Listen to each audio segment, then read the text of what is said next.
성부와 성자 성령의 이름으로 아멘. 하늘을 우러러. 사랑하는 하느님 아버지 뜻 안에서 스승이신 예수님과 도움이신 성령님과 사랑하는 성모님과 성 요셉 아버지와 성 미카엘 대천사와 하늘의 모든 거룩한 천사들과 성인들의 종고를 청하며 기도드립니다. 예수님 아버니, 오늘도 아버지께서 사랑하시는 인류의 영혼들, 그리고 저희 사명과 또 북한과 남한에 살아가고 있는 구원하기를 원하시는 아버지의 자녀들, 미국의 국민들, 그리고 트럼프 대통령과 그 트럼프 대통령의 선의 세력과 하나 되고 협력하고 동조하는 세력, 이들 모두를 예수님과 어머니 하나 되신 성심을 통해 아버지의 뜻에 봉헌드립니다. 예수님과 어머니, 인류가 아버지께 마땅한 의무요, 도리요, 그리고 사랑의 나라에서 드려야만 했었던 아름다운 고결한 가치들을 다 짓밟고 완전히 역겨운 마귀와 하나 되고 동조하고 협력하며 끝없는 자기성과 사욕과 욕망밖에는 없는, 그래서 원래 그 본 모습이 무엇인지 알아볼 수도 없을 만큼 심각한 수준으로 변질된 인류가 되었습니다.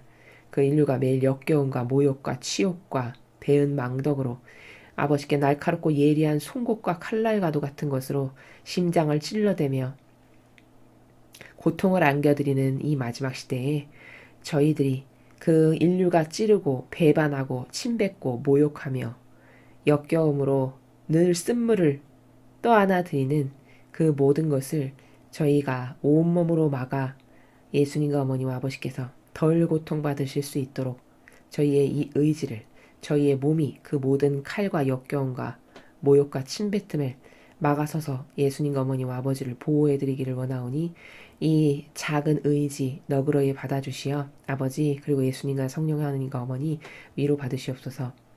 대한민국과 미국을 끊임없이 이 안에 기승하는 악을 어머니 발 아래, 원덕이신 어머니 발 아래 봉헌드리며 이제 대한민국과 미국의 아버지 뜻 안에서 예수님과 어머니의 정신과 가르침과 모범과 카리스마의 속성을 닮은 그런 리더와 지도자와 대통령들을 뽑아주시어 새 나라로 다시 탄생시켜 주시옵기를 간절한 갈망으로 초원드립니다. 이 모든 기도 우리 주 그리스도를 통하여 비나이다. 아멘. 성부와 성자와 성령의 이름으로 아멘. 안녕하십니까. 하느님의 뜻 선교의 윤피아수녀입니다. 오늘도 성경 말씀을 통해서 아버지의 뜻이 예수님과 어머니의 모범을 통해 인류에게 가르쳐 주시는 진리의 세계, 여러분과 함께 학습해 보도록 하겠습니다. 2020년 10월 22일 연중 제29주간 목요일입니다. 제1독서 사도 바오로의 에페소서 3장 14절에서 21절까지의 말씀입니다. 형제 여러분, 나는 아버지 앞에 무릎을 꿇습니다. 하늘과 땅에 있는 모든 종족이 아버지에게서 이름을 받습니다. 아버지께서 주님의 풍성한 영광에 따라 성령을 통하여 여러분의 내적 인간이 주님 힘으로 굳세어지게 하시고 여러분의 믿음을 통하여 그리스도께서 여러분의 마음 안에 사시게 하시며 여러분이 사랑의 뿌리를 내리고 그것을 기초로 삼게 하시길 빕니다. 그리하여 여러분이 모든 성도와 함께 너비와 길이와 높이와 깊이가 어떠한지 깨닫는 능력을 지니고 인간의 지각을 뛰어넘는 그리스도의 사랑을 알게 해주시기를 빕니다. 이렇게 하여 여러분이 하느님의 온갖 충만하심으로 충만하게 되길 빕니다. 우리 안에서 활동하시는 힘으로 우리가 청하거나 생각하는 모든 것보다 훨씬 더 풍성히 이루어 주실 수 있는 분.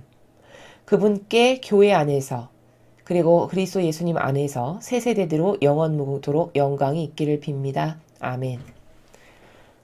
주님의 말씀입니다. 하느님 감사합니다.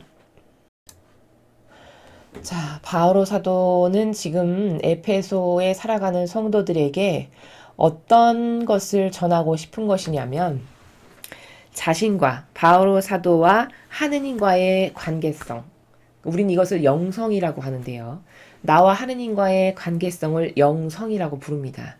바오로 사도는 자신과 하느님 아버지의 관계성에 대해서 에페소에 살아가는 신자들에게 설명하고 있습니다.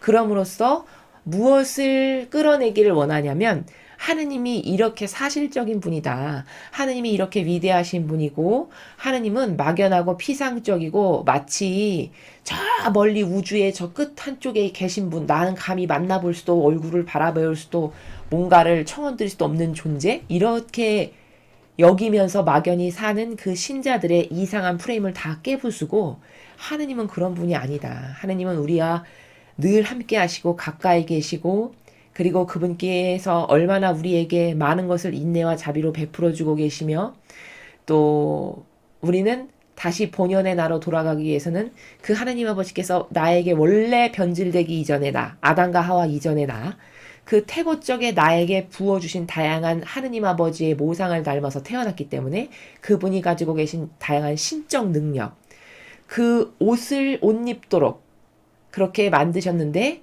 우리는 그런 것에서 많이 벗어나서 한동안 살았다. 그러나 이제 다시 회복해서 그러한 하느님 아버지의 뜻에 자꾸 하나 되기를 갈망해야 한다. 이런 하느님 아버지에 대한 구체적인 내용을 지금 에페소에 살아가는 신자들에게 전해주고 있습니다.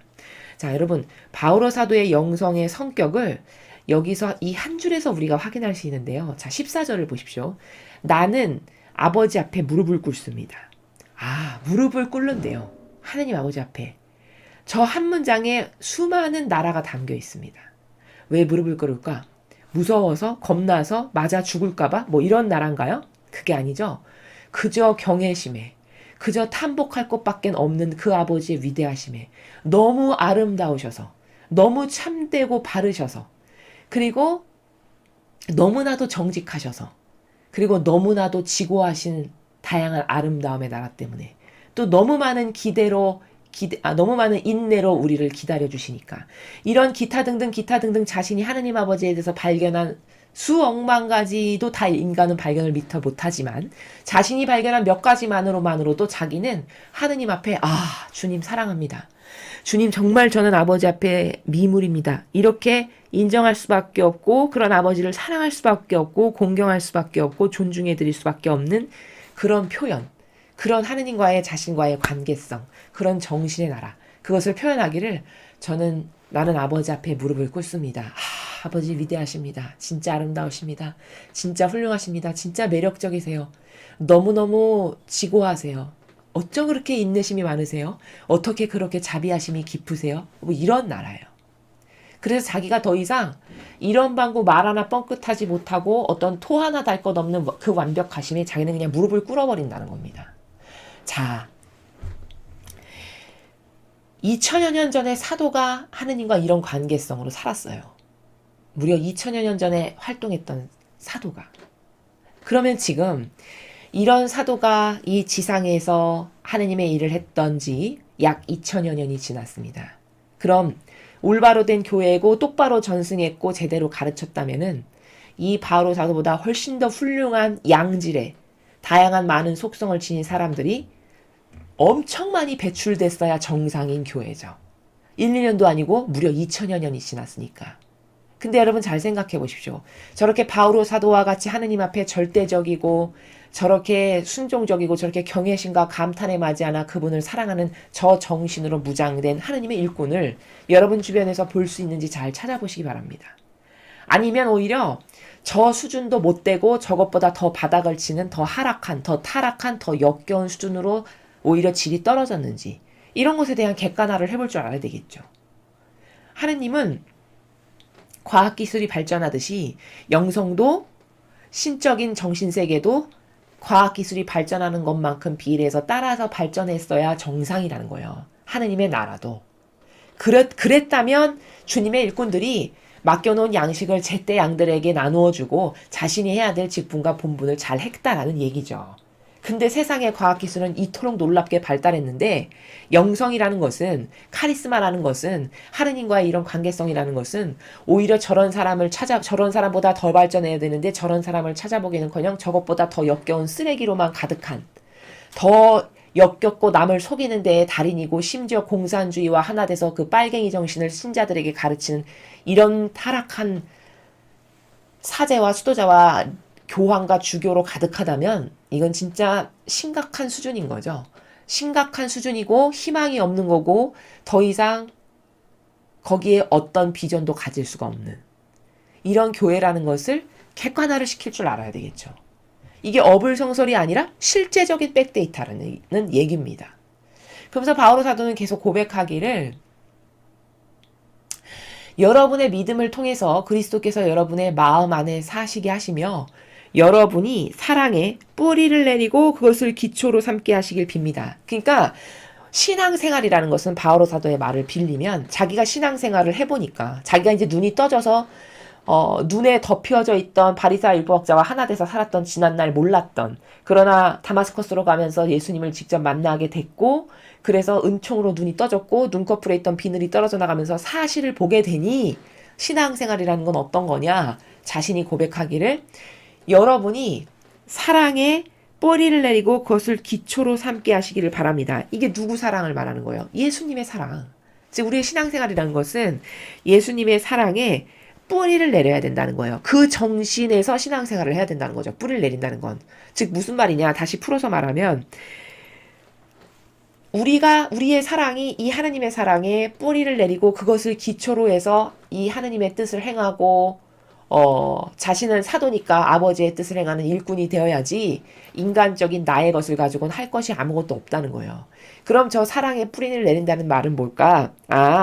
하느님과 관련이 없는 것은 사랑이 아니구나. 여기 바오로 사도가 말하는 사랑의 나라는 그 하느님의 사랑의 나라를 말하는 거예요.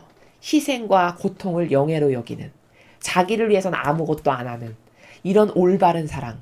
그런 사랑의 나라에 여러분의 정신도 뿌리를 내리고 그것을 근간으로 하고 그것을 기본으로 하고 그것을 기초로 해서 무엇이든지 해야 예수님이랑 성모님께서 하셨을 법한 열매를 여러분도 맺을 수 있는 거다. 이게 신앙생활이다. 이렇게 17절에서 지금 가르치고 있는 거죠. 전하고 있는 거고. 자기가 발견한 세계를. 자기는 여태까지 율법 잘 따르고 아주 철두철미하게 613개를 칼날같이 잘 지키고 거기서 시키는 대로 잘하면 인류 신자라고 생각하고 살았던 사람이었어요. 그게 아주 탁월한 신앙생활이라고 착각하면서 살았던 사람이란 말이죠. 근데 알고 보니 그건 완전히 남을 속이는 역겨운 종교생활인 거지 그게 하느님을 위한 것도 아니고 자신을 위한 것도 아니죠. 잘 따져보십시오 여러분. 그렇게 613개 율법을 따르는 게 그게 하느님을 위한 건가요? 역겨움과 모욕만을 드리는 겁니다. 그럼 자기를 위한 거냐? 자기를 위한 것도 아니에요. 왜? 그것 따르다가 내 영혼은 지옥 갈 거니까. 그럼 이건 뭐야? 하느님을 위한 것도 아니고 나를 위한 것도 아니고 마귀만 좋아지는 게 종교생활이구나. 이렇게 발견할 수 있게 된 겁니다. 특별한 은총으로. 그리고서 이거 다 잘못됐구나. 이거 틀린 거구나. 과감히 거부하고 자기가 갖고 있던 모든 것을 다 버렸어요. 아니라는 것을 알고 난 다음에 로마 시민권도 버리고 그 잘 살면서 얼마든지 엘리트 코스로 갈 수 있었던 이 모든 호화롭고 영예로운 길을 다 버리고 이게 가짜라는 것을 안 순간 본질의 나라에서 충실한 사도로서 살기를 갈망하고 열망하고 누구보다도 열심히 노력했던 사람이 바오로 사도죠. 그런 사람이 자신이 발견한 나라, 자신이 발견하신 하느님이 살아계시는 나라를 지금 증언하는 거예요. 고백하고 있고 왜? 성도들에게 눈을 열어주고 깨닫게 해주려고. 하느님은 이런 분이시다. 여러분이 막연하게 피상 속에 가두어 놓고 생각하는 그런 하느님이 아니다라는 걸 지금 전하고 싶은 거죠.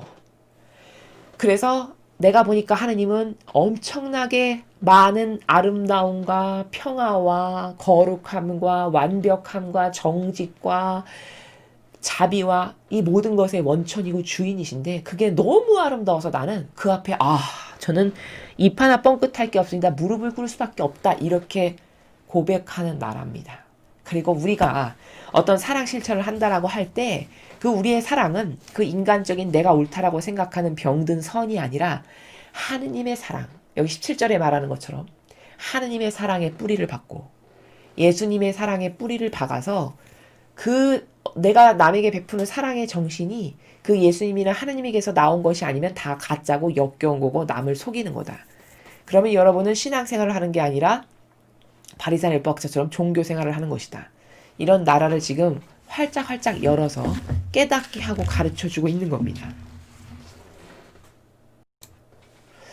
그래서 계속해서 보면은 그렇게 신앙생활을 하다 보면 하나님의 특별한 은총으로 이제 너비와 길이와 높이와 깊이가 어떠한지 깨닫는 능력을 지니고 하느님이 은총으로 자꾸 열어주시고 보여주시는 거죠. 왜? 신앙생활을 하니까, 본질의 나라를 갈망하니까, 옳은 것을 찾으려고 하니까, 어떻게 해서든지 예수님하고 하나 되려고 하는 옳은 의지를 가지니까 자꾸 눈을 열어주시고 길을 열어주시고 뚫어주시고 이렇게 하면서 자꾸 점점 더 많이 보이는 거죠. 바로 그런 세계를 말하는 겁니다. 그래서 인간의 지각을 뛰어넘는 그리스도의 사랑을 알게 해주시길 빕니다. 하느님의 사랑은 이 세상에 아무리 사랑이 많은 사람이 있다 한들 그 인간의 작은 사랑은 감히 하느님의 사랑에 견줄 바도 비할 바도 못 되는, 마치 버러지만도 못한 그런 정도로 하느님은 사랑과 자비가 가득하신 분이라는 거예요. 그래서 지각을 뛰어넘는다라는 표현을 그래서 썼어요. 인간의 지각을 뛰어넘는 아버지의 위대하신 사랑, 그것도 알게 해주시고, 이렇게 해서 여러분이 하나님의 온갖 충만하심으로 충만하게 되길 빕니다. 즉 온갖 충만하심으로 충만하게 된다는 것은 원래 우리를 하느님의 모상을 담게끔 창조하셨잖아요. 그럼 하느님의 모상을 담는다는 것은 뭘까요? 하느님이 가지고 계신 다양한 아름다운 속성을 우리에게도 심어주셨다는 거예요. 담게 만드셨다는 것은.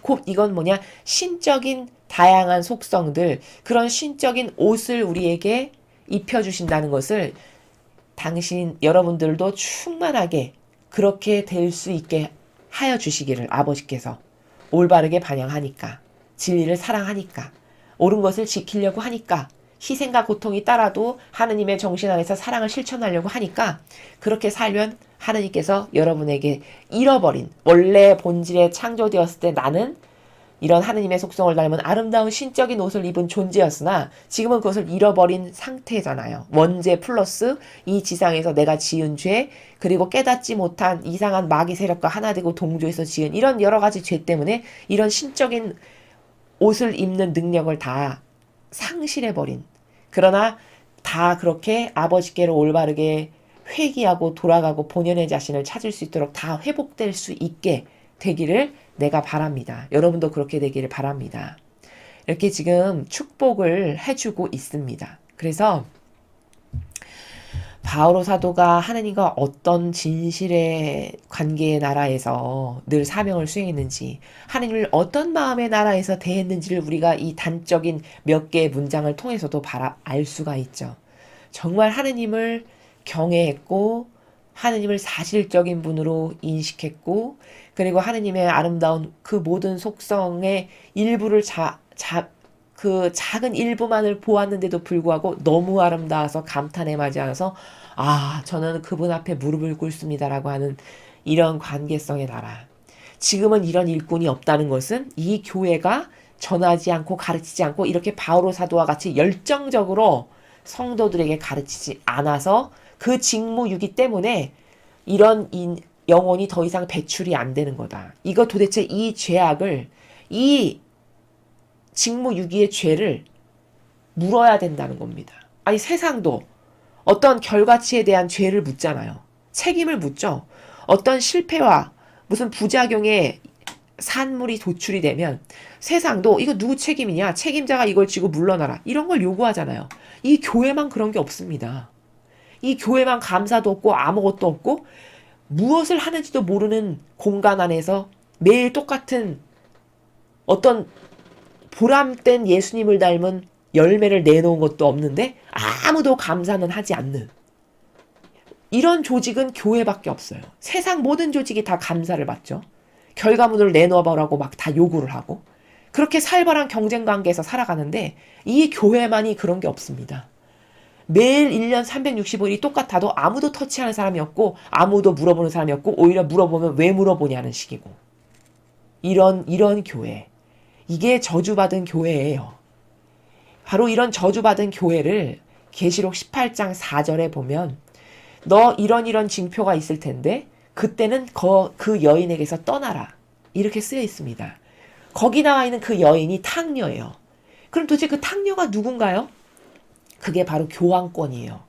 하느님은 교환권을 왜 탕녀라고, 이 남자 저 남자 만나는 추잡한 여자를 탕녀라고 하죠. 그 속성을 그대로 따다가 이 교환권을 탕녀라 하셨어요. 왜일까요? 종교연합이나 하고 성경에 나오지도 않았는데 동성애자, 오늘 보니까 오늘 신문인가 뉴스에 이제 동성애 합법화하는 법안을 아예 찬성했더라고요. 교황이 아예 거기에 동의했더라고요. 이제 법안이 되기 직전이에요. 이런 성경에 나오지 않는 진실이 아닌 주님의 계명이 아닌 하나님이 만들어주신 실적 질서가 아닌 인간의 역겨운 질서를 이렇게 교황이라고 하는 사람이 세우고 있어요. 이런데도 아무도 이것에 대해서 말을 안 해요. 이 로마 가톨릭의 어느 누구도 이것이 잘못됐다. 이게 성경에 나오지 않는 아주 역겨운 인간의 뜻이 만든 질서다. 이런 것에 대해서 아무도 말을 안 하죠. 이게 뭘까? 다 똑같은 세력이라는 걸 스스로 입증하는 겁니다. 입 다물고 침묵하는 건 뭐죠? 성경에 나와 있어요. 동조하고 협력하고 하나 된 세력이라는 징표를 스스로 드러내는 거예요. 지금은 벌 안 받을 것 같죠. 지금은 자신의 안위를 생각하느라 보신주의자로 사느라 그렇게 되면 자기에게 불이익이 돌아갈까봐 아무 말도 안 하잖아요. 과연 죽고 난 다음에도 그럴까요? 죽고 난 다음에 영혼을 심판하실 때도 그렇게 하느님께서 뭐 널널하게 고무줄 잣대처럼 이렇게 재면서 심판을 하실까요? 과연? 하나님은 절대 그런 분이 아니십니다. 누누이 말씀드리지만 그분의 정의는 칼날같이 예리하고 정확하고 완벽해서 마귀조차도 거기에 왜 이렇습니까? 라고 손을 들 수 없는 그런 정의예요. 과연 그런 하나님의 정의가 이렇게 동조하고 협력하고 침묵해서 보신주의자로 살아가고 있는 이 수많은 로마 가톨릭의 성직자들에게 너 죄 없다 하실지. 성경엔 그게 아닌데 분명히 하나 되고 동조하고 협력하면 똑같이 지옥 간다라고 써 있는데도 불구하고 아무도 이 현실을 모르는, 이 사실을 모르는, 이 진실을 모르는, 그리고 지금 당장 나에게 불이익이 안 돌아오니까 그냥 괜찮고 편안하고 안락하고 당장 먹을 것 있고 아무 문제 없는, 바로 이게 소경이고 기머거리고 눈이 있고 귀가 있다 한들 난 놓고 기억자도 모르는 그런 소경이다라는 겁니다. 영혼의 상태가. 우리는 이런 바오로 사도의 하느님과의 관계성, 이거 말고도 구약부터 신약에 이르기까지 하느님과 올바른 관계를 가졌던 수많은 훌륭한 예언자들이 많았죠. 하느님이 아주 특별히 예뻐하셨던 다윗 왕이나 훌륭한 다니엘 예언자나 엘리야나 엘리사 예언자나 이 얼마나 절대성이 빛처럼 반짝였던 사람들입니까? 아닌 것은 목에 칼이 들어도 아니라고 했던 공통점을 가진 사람들이에요. 정말 하느님 앞에 용감했고 그분을 위해서라면, 그분을 사랑하기는 이래서라면 정말 둘째가면 서러울 만큼 이 정도로 열정적이었던, 이런 훌륭한 속성을 가졌던 하나님께서 사랑하시는 주님의 훌륭한 일꾼들이 아주 많았다는 겁니다. 그런 일꾼들이 그 오랜 구약에는 있었으나 지금은 없는 이유는 뭘까? 지금은 더 그런 사람들이 이토록 살기 좋아졌고 풍요의 시대가 됐고 맘만 먹으면 뭐든지 다 할 수 있는 이런 좋은 시대에 살아가면서도 어떻게 그런 정신을 가진 사람 하나가 찾아볼 수 없을까? 이게 정말 슬픈 일이고, 이게 망하기 직전의 시대가 정말 맞구나. 이것을 확인하는 그런 단적인 하나의 예표다. 라는 것을 여러분에게 말씀드립니다. 여러분, 제가 누누이 말씀드리지만, 인간의 가치는요, 절대 육에 있지 않습니다. 조금만 생각해 보시면, 이까지 썩어 없어질 육은 원래 나가 아니라는 걸 조금만 생각해보면 알 수 있어요. 사실 인간은 의미를 추구하기 위해서 삽니다. 의미를 추구하기 위해서 살기 때문에 그토록 사랑을 원하는 거고요. 의미를 추구하면서 살기 때문에 내 목숨이 귀한데도 불구하고 전쟁 파병을 나가는 거예요. 왜? 이게 의인이고 옳은 일이고 그런 공의롭고 정의로운 일에 희생하고 투신하는 내가 만족스러우니까 이 길을 선택하는 거거든요. 그럼 이런 것을 따져봤을 때 인간은 의미적 존재구나. 올바른 의미와 가치 하나를 붙잡고 그것을 달성하는 것에 보람을 느끼고 사람으로서의 가치를 느끼고 거기서 예수님을 닮은 아름다운 향기를 느낄 수 있는 뭐 이런 거거든요. 이 시대는 이런 가치가 존중받지 못하고요. 이런 가치를 누구 하나 앞장서 나가서 따르는 세워나가는 어른이 참 없죠. 그래서 참 불행한 시대고 불쌍한 시대고 가련한 시대입니다. 그러나 구약에도 망하기 직전의 소돔과 고모라를 보면 정말 역겹기 그지없는 시대였습니다. 요나가 니네베를 지나다니면서 회개하라고 외치던 바로 그 멸망하기 직전의 니네베도 보면 아주 사람을 가장 잔인하게 죽인 것을 묘사한 그림, 이게 가장 비싼 가격에 팔리는 이 정도로 악독하고 악랄한 인간의 본성의 끝바닥을 보여주는 게 다 망하기 직전의 시대의 한 단면이에요. 지금도 바로 그런 시대로 치닫고 있고 이미 그런 시대로 많이 질주해 나가고 있고 그런 시대에 수많은 역겨운 것들을 우리가 보고 있다라는 거거든요. 이것이 고통스럽긴 하지만 여기서 좌절하고 절망하기보다는 이건 어차피 마지막 시대가 겪어야 될 몸살과도 같은 것이고 이것은 새 시대를 맞이하기 위한 과도기적인 어떤 기간인데 이 기간에 나는 어떻게 반영할까? 여러분은 이거에만 포커스를 맞추셨으면 좋겠습니다. 이렇게 악으로 점철된 시간에 나는 과연 하느님께 어떻게 반영할까? 이렇게 전 인류의 거의 대다수가 하느님께 모욕만을 드리는 이 시대에 나만이라도 자식 10명 있는데 9명이 다 꼴통이다. 그럼 나만이라도 좀 하느님께 올바르게 사랑을 드리고 하느님의 권리를 좀 나만이라도 되찾아드리고 나만이라도 아버지만이 받으셔야 될 이런 것들을 좀 채워드리는 그런 올바른 정신의 내가 되어야 되겠다.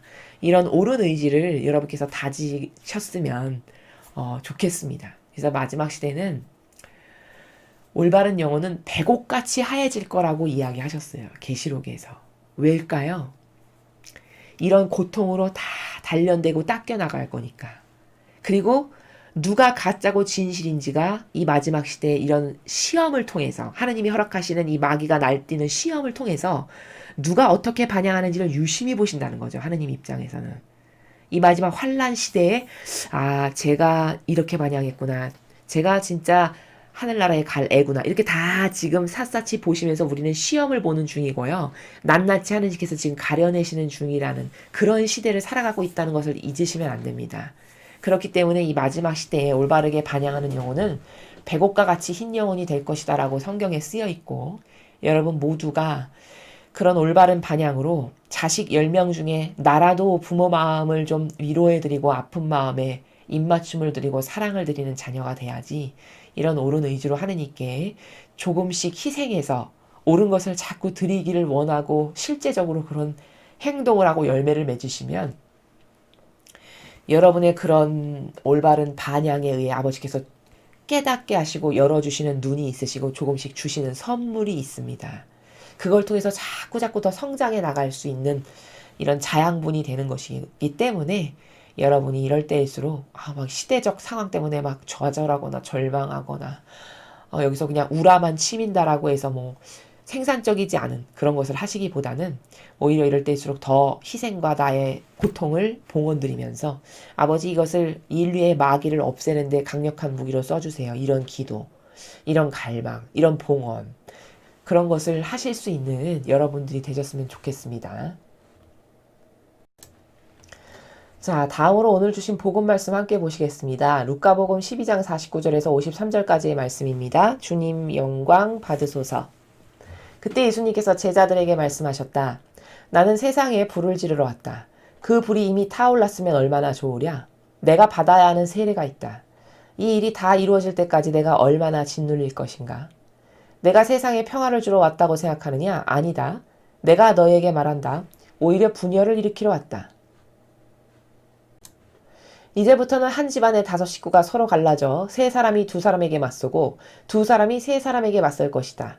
아버지가 아들에게, 아들이 아버지에게, 어머니가 딸에게, 딸이 어머니에게, 시어머니가 며느리에게, 며느리가 시어머니에게 맞서 갈라지게 될 것이다. 주님의 말씀입니다. 그리스도님 찬미합니다. 자, 여러분께서 평소에 이 복음을 들으셨을 때 참 이해가 안 가셨을 겁니다.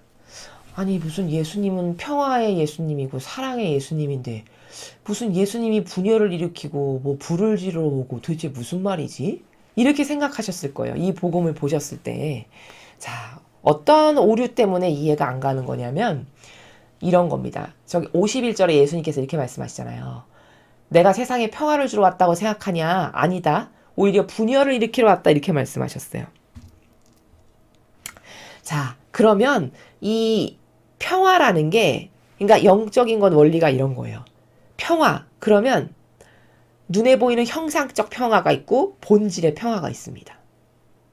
이렇게 이걸 이원론이라고 하는데요. 2개로 나눠져 있어서 이렇게 진리라는 것은 이원론의 나라에서 봐야 올바르게 이해할 수 있습니다. 평화다. 그럼 세상이 말하는 눈에 보이는 이런 형상적 평화가 있고 본질의 나라의 영혼의 참평화 이게 있죠. 이 두 가지가 평화라는 단어를 가지고 있는 그 함축적 의미예요. 그걸 알아야만 이 지금 말씀하시는 예수님이 말씀하시는 나라를 올바르게 이해할 수 있다라는 겁니다. 자, 여기 예수님께서 내가 평화를 주러 왔다고 생각하냐? 아니다. 나 오히려 분열을 주러 왔다. 이것은 여기서 51절에서 말하는 저 평화라는 단어는 세상적인 평화를 말하는 거예요. 형상적인 평화. 그러니까 세상적 평화는 뭐죠? 동생하고 언니가 있어. 그럼 싸우지 않고 사이좋게 잘 지내는 거. 이게 세상에서 말하는 평화죠. 그 세상에서 말하는 싸우지 않고 사이좋게 집안 식구들끼리 잘 지내는 겉으로 보이는 형상적 평화. 나 그거 주러 온 거 아니다. 오히려 너희 식구끼리 갈라놓고 분열을 일으키려고 왔어. 이렇게 말씀하시는 거거든요. 저 형상적 평화? 그러면 왜 식구들끼리 아니 하나 되고 사랑하고 원수를 사랑하려면 왜 분열을 일으키려고 오셨다라는 건 도대체 무슨 말이야? 이렇게 생각하시기 쉽죠. 그게 무슨 말씀이냐면 그래서 집안에 5식구가 있는데 다 뿔뿔이 갈라지고 흩어져서 세 사람이 두 사람이 막 이게 서로 싸운다는 거예요. 그러니까 평화를 준 게 아니라 분열을 주러 왔다는 게 맞죠. 그럼 도대체 분열을 주러 왔다는 거는 무슨 말씀이냐? 그게 이런 겁니다. 이제 옳은 것과 틀린 것을 분리시키고 분별하고 똑바로 깨닫게 세력을 가르려고 오셨다는 거예요. 그러니까 예전엔 두리뭉실하게 섞여가지고 뭐가 옳은 건지 그른 건지도 모르고 그냥 좋은 게 좋은 거지 뭐 그냥 이렇게 살았는데 이제 예수님이 오셔서 신적인 세계의 지평을 여시면서 문을 여시면서 하느님의 뜻이 무엇인지를 가리키고 전하시면서 세력을 나누시는데 그 세력은 제가 말씀드렸죠. 2개밖에 없다. 선과 악. 중간은 없다고 분명히 말씀드렸어요. 중간을 뭔가를 말하는 건 다 마귀예요. 성경에는 절대 중간이 없습니다. 선 아니면 악이죠. 자, 그래서 이렇게 선과 악의 2개의 세력이 있는데 한 집안 식구도 이런 거죠. 한 집안에 5명이 사는데 몇 명은 우파고 자유민주주의와 시장경제를 존중하고 이것만이 옳다라고 여기는 몇 명은 좌파야. 빨갱이 공산주의 사상이 옳다는 거예요. 이렇게 하면 갈라지고 싸우죠. 이러면 선과 악의 세력이 나뉘게 되죠. 바로 이렇게 선과 악을 가르려고 오셨다라는 거예요. 그래서 분별이 딱딱딱딱 돼서 얘는 마귀 편, 얘는 내 편 이렇게 하시게. 바로 그 말씀이 내가 평화를 주러 온 게 아니라 분열을 주러 왔다는 게 그 말씀입니다. 한 집안도 우파 좌파 이렇게 있고 종교 생활을 하는 그저 바리사율법자가 만들어 놓은 율법만이 맞아. 로마 가톨릭이 만들어 놓은 교계 제도만이 참된 거야. 진실이야. 교황이 말하는 게 신이야. 이렇게 따르는 사람과 야 아니야. 성경이 진실이지. 예수님의 모범이 진실이지. 야 본질의 나라가 따라가는 게 정상이지. 이렇게 주장하는 세력. 이렇게 본질만을 믿고 따라야 된다라고 하는 세력과 형상에 보이는 게 진짜라고 착각하고 살아가는 세력. 이 두 세력도 막 싸우겠죠. 이렇게 악과 선의 세력으로 갈라지잖아요. 이렇게 분열을 일으키러 오셨다라는 거예요. 그래서 확연히 갈라져서 누가 내 편이고 누가 마귀 편인지 알 수 있게끔. 바로 이게 난 평화를 주러 온 게 아니라 분열을 주러 왔다. 라고 말씀하시는 나라가 이 나라입니다. 근데 여러분 잘 생각해 보세요. 지금 진짜 그렇죠. 여러분 지금의 시대를 살펴보십시오. 지금 진짜 그렇게 됐잖아요. 한 집안도 좌파 우파로 갈려져서 맨날 싸우고 심지어 제가 몇 년 전에는 제가 신문인가 뉴스에서 봤는데 한 우파의 그 나이 드신 어르신 남자분께서 투신 자살하셨어요. 그분은 우파에 아주 열심히 지지하시는 세력인데 아들이 좌파인 거예요. 빨갱이. 다투시고 언성을 높이시다가 그분이 투신 자살을 하셨더라고요. 이게 뭘까? 이렇게 선과 악의 세력이 극렬하고 맹렬하게 싸우는 시대가 갈리는 시대가 지금 시대가 됐다는 겁니다. 말씀하신 대로 그대로 이루어진 거죠. 나는 이렇게 하려고 왔다 했는데 진짜 그렇게 됐어요. 그리고 이제 지금은 되게 미미하지만 두고 보십시오. 이 종교도요. 본질만이 맞아. 이게 참된 진실이고 사실이야. 사람이 옳은 의미를 추구하는 게 맞지. 해서 이 그리스도교라고 하는 예수님이 세우신 교회, 변질되기 이전에 12명의 사도를 중심으로 세우셨던 그리스도교. 이것으로 다시 돌아가야 돼. 그래서 새로운 피아세 교회, 계시록에 보면은 새 하늘 새 땅이라고 표현되어 있고요. 뭐 새 예루살렘이라도 표현되어 있고 성화의 시대라고도 말씀하세요. 이렇게 말씀하시는 이 시대, 이 시대에 걸맞는 본질과 진실과 사실이라고 하는 진리만을 따라야 돼. 이런 세력이 점점 늘어날 거고요.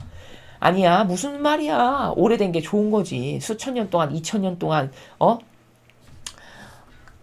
대대손손 전승해가지고 오랜 역사와 전통을 지닌 이 로마 가톨릭이 만들어 놓은 이 교계 제도와 전통이 좋은 거지. 이렇게 여기를 믿고 따라야 된다고 하는 이 두 세력으로 아주 극렬하게 갈릴 겁니다. 이렇게 선과 악으로 다 갈려 나가서 분리가 확연하게 될 거예요. 그러면 이 모든 이때 이렇게 영혼들이 각각 다르게 반영한 것들 있죠. 선에게 하나 됐는지 악에게 하나 됐는지 어떤 것을 따르고 믿는지가 이제 확연하게 갈릴 거 아니에요. 바로 이런 잣대를 가지고 이제 심판을 받는 거죠. 아, 얘는 마귀 세력이구나. 아, 얘네는 나에게 속한 내 백성, 내 양들. 이렇게 다 심판이 지금 갈리는 이 세력을 통해서 아버지가 아주 유심히 보시면서 심판을 하시는 시대라는 거예요, 지금이. 그리고 예수님은 무려 2000여 년 전에 이렇게 다 갈려질 거다. 분열이 일어날 거다. 나는 이런 분열 주러 온 거다. 평화 주러 온 게 아니라. 그래서 제가 평화라는 것은 두 개의 이원론적인 원리에서 봐야 되는데 하나는 영혼이 평화로운 거. 그 영혼이 평화로운 건 제가 뭐라고 말씀드렸습니까?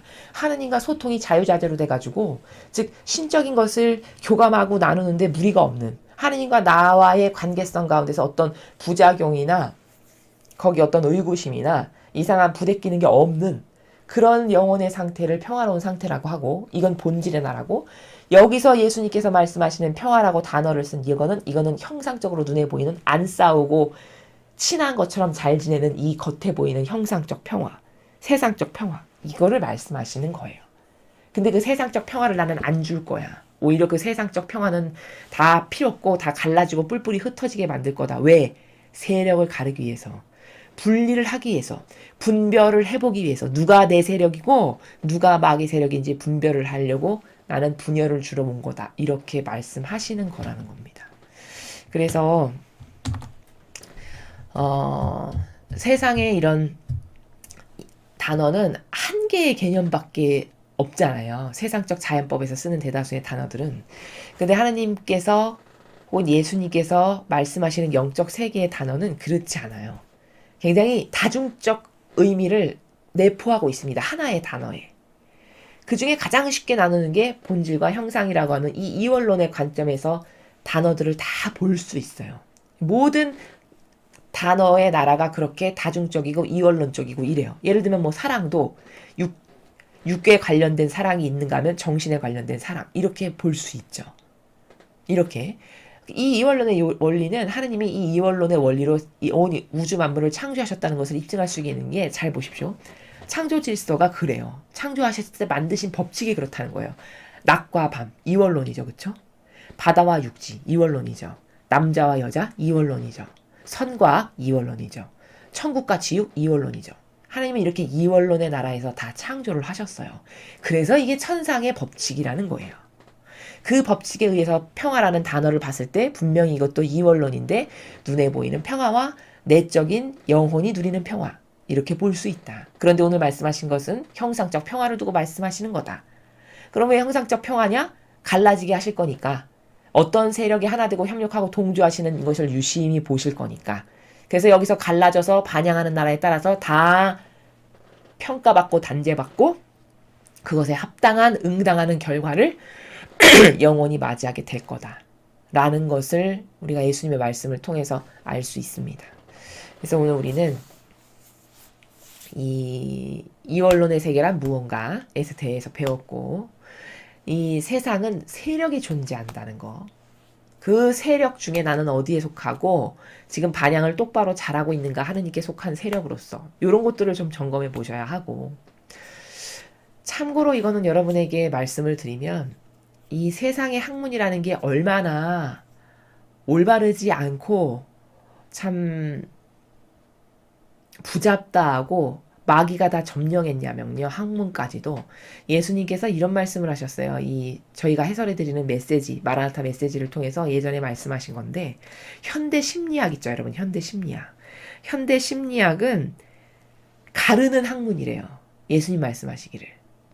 가르는 학문이라는 건 무슨 뜻이냐면 심리학의 대다수의 많은 학자들의 이론이 그런 거잖아요. 뭐 사람은 어떤 환경에 지배를 받는다. 그래서 어렸을 때 이런 것이 부족하게 되면은 뭐 사람은 필요의 피라미드가 있는데 그것이 채워지지 않으면 이런 인간이 형이 되고 뭐 이런 얘기를 하잖아요. 심리학에서.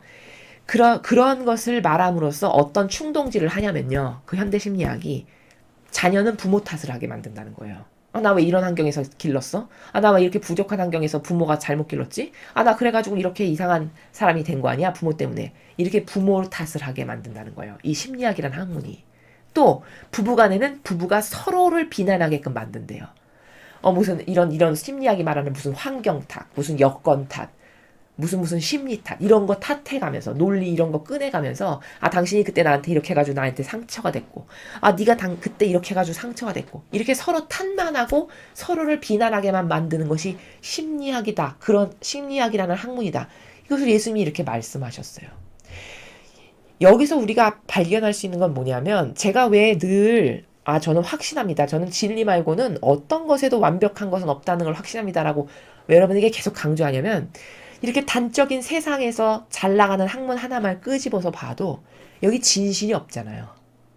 오히려 편가르고 남 헐뜯고 그래서 서로 반목하고 미워하게 만드는 게 심리학이라는 학문이 주는 맺은 열매라는 거예요. 그러니 이렇게 병든 게 자연법에서 나오는 수많은 논리요, 학문이요, 뭐 철학이요, 가치관이요 이런 거거든요. 이런 것에 휘둘리면서 살다가 죽는다면은 그건 인생이 너무 아까운 거고 너무 안타까운 거고 비참한 거고 비효율적인 거죠. 그래서 제가 세상에 믿을 것은 아무것도 없다. 완벽한 것이라고는 어떤 학자의 무슨 이론 어떤 대단한 가치체계에서도 절대 찾아볼 수 없다. 그 단적인 예가 제가 지금 심리학을 말씀을 드리는 거예요. 그러니 오로지 믿을 것은 진리밖에 없다. 여기 성경에 나오는 이 진리. 예수님이 맨날 이렇게 말씀하시는 저 진리의 나라. 이건 정말 진실이고 팩트잖아요. 거기 아니라고 어떻게 이유될 수 있는 게 있는지를 잘 생각해 보세요. 거기 티끌만큼도 그건 틀렸는데요 라고 말할 게 없는 게 진리예요. 그러니 이게 너무 매력적이고 너무 아름다운 거고 이렇게 완벽한 것이 있으니 여기에 하나 되고 이것을 믿고 따르는 게 그렇게 편안할 수가 없는 거죠. 왜? 완벽한 거를 따른다라고 하는 이것 때문에. 그래서 여러분이 뭘 믿고 따르고 분별하고 뭐랑 하나 돼야 되고 하는 이런 것들은 제가 지금 이렇게 말씀드리는 다양한 객관화를 통해서 스스로 생각해 보시라는 거예요. 도대체 뭘 믿고 따라야 되는 건가? 어떤 게 완벽한 건가? 어떤 거에 오류가 없지? 어떤 게 부작용이 없는 거지? 어떤 게 내 영혼이 진짜 좋아지는 거야? 이런 것을 좀 이렇게 꼼꼼히 따져보셔서 그것의 답이 진리밖에 없다라는 걸 스스로 도출해낼 줄 알면 거기 더 이상 뭐 휩쓸리거나 뭐 누가 말하는 것에 의해서 뭐 호도되거나 오도되거나 이런 부작용이 더 이상 안 생긴다는 겁니다. 이 영혼의 지식 안에. 그래서 여러분들이 이런 지금은 되게 막연함과 오해와 망상과 부작용과 가치관의 혼돈과 혼탁과 이런 게 혼재하고 난무하는 시대예요. 말 그대로. 그래서 어디를 찾아봐도 완벽한 인간이 없고요. 어디를 찾아봐도 쓸만한 어떤 논리체계가 없고요. 어디를 봐도 마음 놓고 편안하게 뭘 토로하거나 의논할 이런 곳이 없어요. 이 마지막 시대는. 오로지 하느님 말고는 답이 없고 안식처가 없고 편안한 곳이 없다는 것을 여러분이 꼭 반드시 깨달으셨으면 좋겠다라는 것을 그래서 이런 진리에 이런 퍼펙트한 진리에 하나 되는 것만이 답이구나라는 것을 스스로 발견하고 인지하실 수 있어서 이 진리 안에서 편안함을 느끼시고 이거를 따르는 것에서 보람을 느끼시고 이 정신을 내가 갖는 것에 긍지와 자부심을 느끼시는 그런 여러분들이 되셨으면 좋겠습니다. 이상으로 2020년 10월 22일 연중제 29주간 목요일 복음 해설을 마치겠습니다. 감사합니다.